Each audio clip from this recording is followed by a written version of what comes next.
আপনারা রিলিফ ক্যাম্পে কষ্ট করে আছেন, কারণ আপনাদের ঘর বাড়ি সব নষ্ট হয়ে গেছে।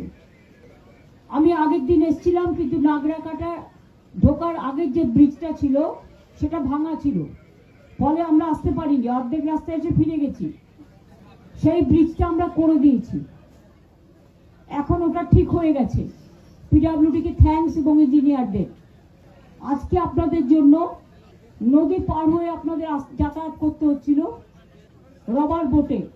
ওখানে রাবার বোট রাখা আছে, কিন্তু একটা লোহার সরু রাস্তা করে দেওয়া হয়েছে, একটা ব্রিজের মতো ছোট্ট, যেটা দিয়ে আপনারা একজন একজন করে ওইটা দিয়ে যেতে পারেন, না জল দিয়ে যাওয়ার প্রয়োজন নেই।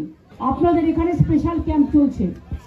যাদের সার্টিফিকেট হারিয়ে গেছে, পাট্টা হারিয়ে গেছে, আধার কার্ড হারিয়ে গেছে, রেশন কার্ড নষ্ট হয়ে গেছে, জলে খুঁজে পাননি, বাচ্চাদের স্কুল সার্टिफिकेट नष्ट हो गए, বই नष्ट हो गए, मेहरबानी करके आप लोगों ने एक काम करो, आप कैंप पे लिखा लो आपको घर नष्ट हुआ कि नहीं, अगर हुआ तो कितना तक हुआ, सब डॉक्यूमेंट আপনারা এখান থেকে পেয়ে যাবেন।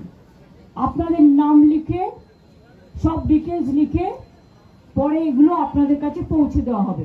যাদের ঘর বাড়ি ভেঙে গেছে আমরা তাদের বাংলার বাড়ি করে দেবো, যার ঘর বাড়ি নেই। এখানে একটা পাকা ব্রিজ, একটু টাইম লাগবে, পরে হবে, এটা প্রসেস করা হচ্ছে। দুই হচ্ছে খয়ের কাটা জায়গা আমায় বললো যে ওদের একটা প্রাইমারি স্কুল আছে, কিন্তু ওরা ফরেস্টের ভেতর দিয়ে যেতে পারে না ভয়ে, সেই জন্য ওদের একটা সেকেন্ডারি স্কুল করে দিলে ভালো হয়।